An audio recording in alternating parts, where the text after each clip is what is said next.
What's happening, sports fans? Welcome back to another episode with Mom and Papa Joe. We all know it's the holiday season. Are you tired of the same old with that prime rib?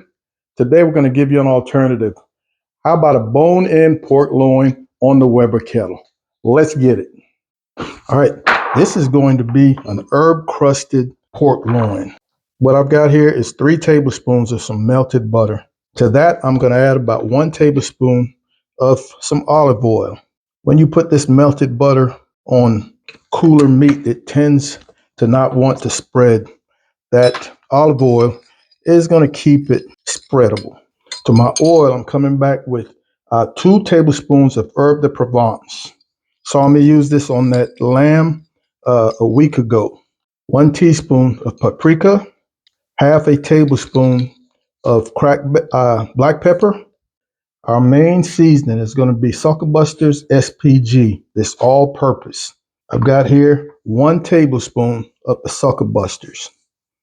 Just want to give this a good mix, and we're ready to get to work on that pork loin.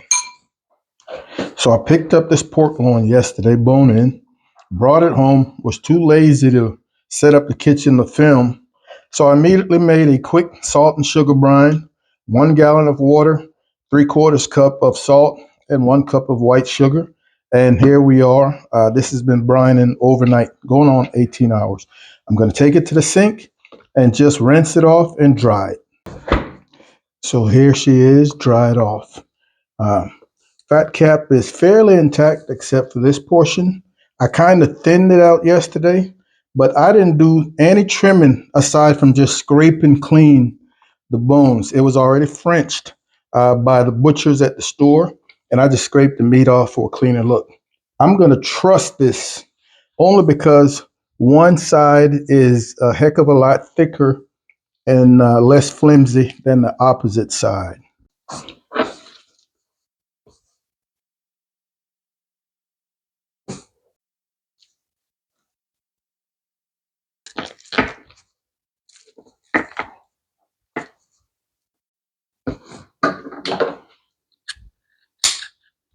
All right, that looks much better. All right, before I start seasoning, folks, I just want to wrap these bones to keep them clean. It's not a must, but it makes for a pretty presentation, so to speak, and not a whole lot to it. Last one. Now let's return to seasoning.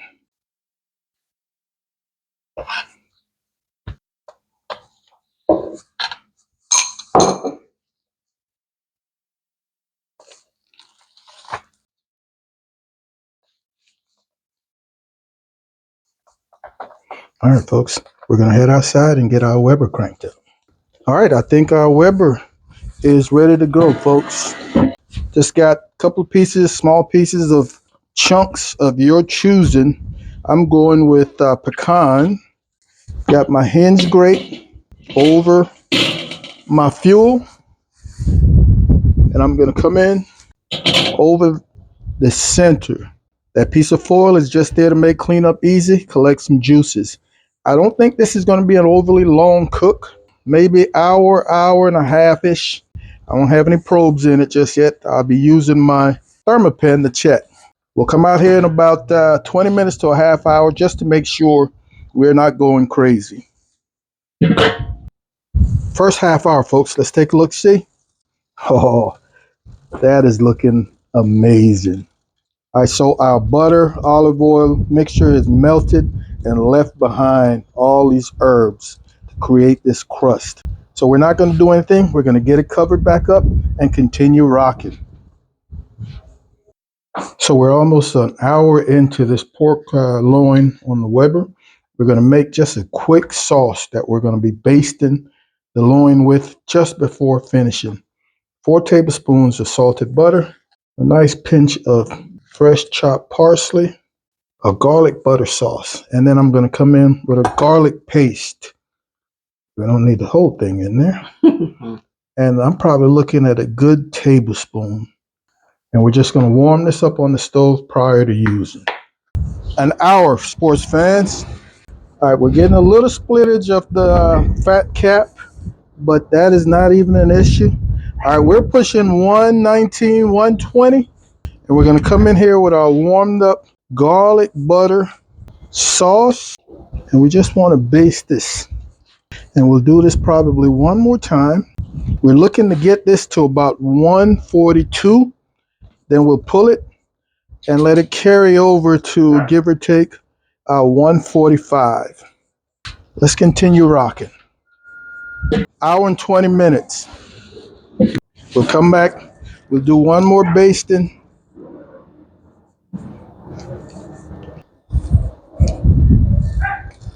Right now we're about at 138. Again, I'm looking for that 142. So I'm thinking maybe another 10 minutes or so, and we're going to call this good.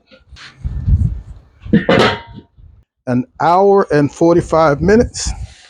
And I think we've hit that 142-ish that I'm looking for. Man, that's dead on. 142. All right. And I think 143, 142. And I think we're going to have that carryover that gets us to 145 or thereabouts. So we're going to pull this hot and get her inside for a rest. Beautiful. All right, folks, she's rested for about almost 20 minutes, man. I'm sure she's still nice and warm. I already cut my strings. And I'm definitely not going to slice this entire thing today, man. Let's see what we're working with here.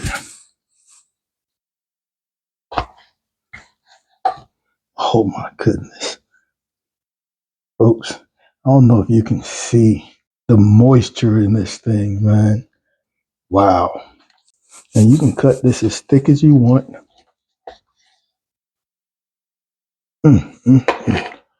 Oh, my goodness.